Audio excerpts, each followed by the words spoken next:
Those darn grapes.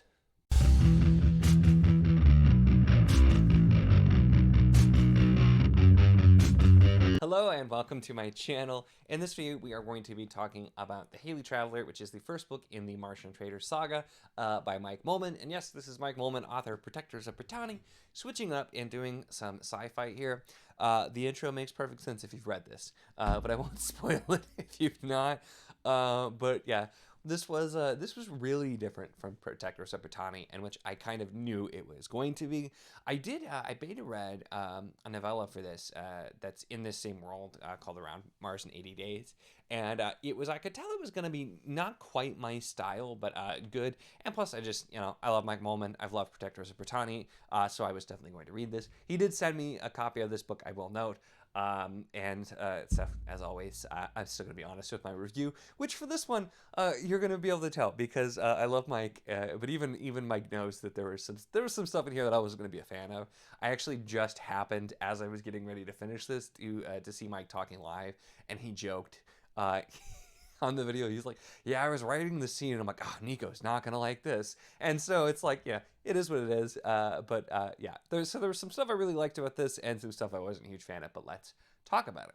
So this is sci-fi. It is far future sci-fi, yeah, a couple hundred years in the future, and takes place, of course, around Mars.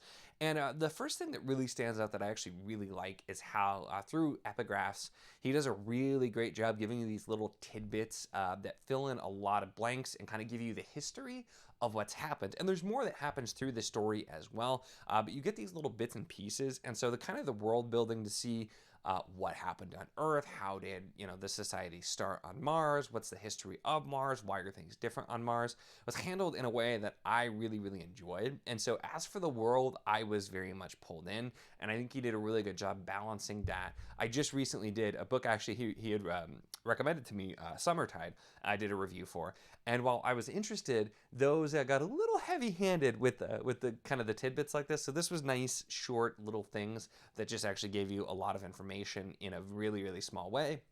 That filled in quite a lot and told you, because this is really interesting with the setup on Mars. And the Mars here is kind of, the seedy, underbelly. It's run by different crime families. There's no real central government. And so it plays a bit more into that than I realized.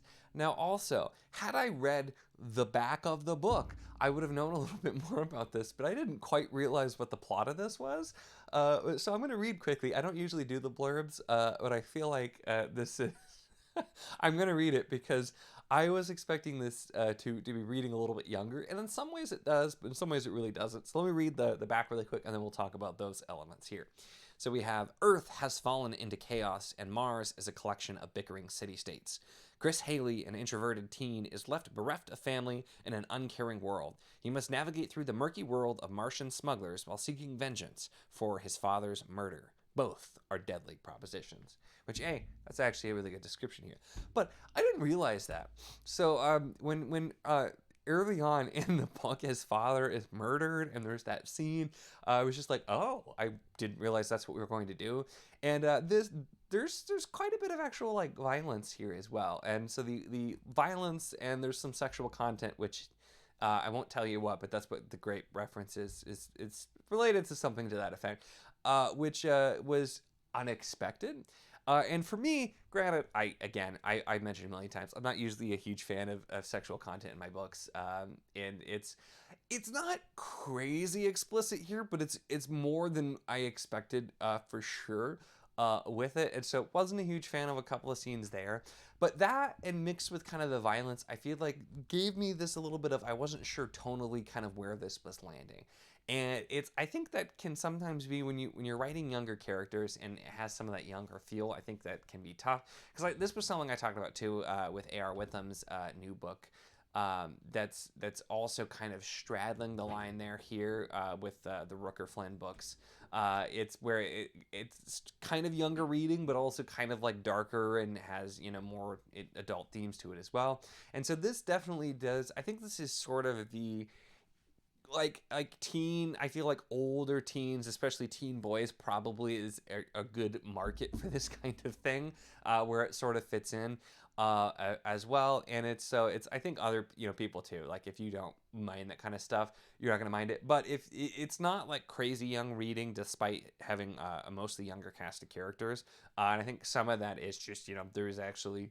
Violence is kind of just a part of the world, and some of the things that happen are pretty shocking, and not what you would expect from the character or from the author. But I think also that's what Mike was going for here. Is he really, I think, wanted to just change it up from his fantasy series, because I know I heard him talk about that he didn't realize that most people don't just go and sit and write an entire 7-book series in a row. They'll split it up, they'll do different stuff. And so I think this was him really like, I want to go a very different direction, just play around with some different stuff. And so I think it's successful, and it's an entertaining read, even though it wasn't always for me, which is kind of the style here. But I still have a lot of bits that I enjoyed. And I think he did a really interesting job of putting in some complicated characters as well. There are some characters that are a little bit more one note as well, and some things that are just sort of glossed over.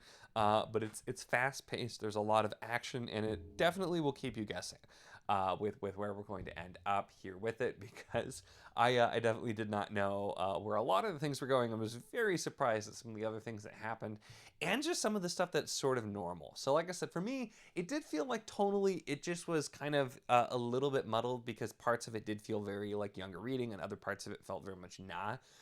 So that's something too. I think also knowing that this is kind of a very different type of book, I'm still curious. I'm still gonna keep reading the series. I'm curious to see where it goes, because A, I really do like the world, and B, I think too, once we kind of are more into it, I think it'll likely be a little bit more where it needs to be a little bit more balanced as we keep going with it. So while this was not my favorite, and I definitely prefer Mike Mollman's fantasy series, which I really enjoyed. I had a good time with this, and if you're looking for kind of just like crazy action-packed, off-the-wall sci-fi with interesting world going on with it, this is probably still a good pickup for you. Overall, though, those are really my thoughts on The Halley Traveler by Mike Mollman.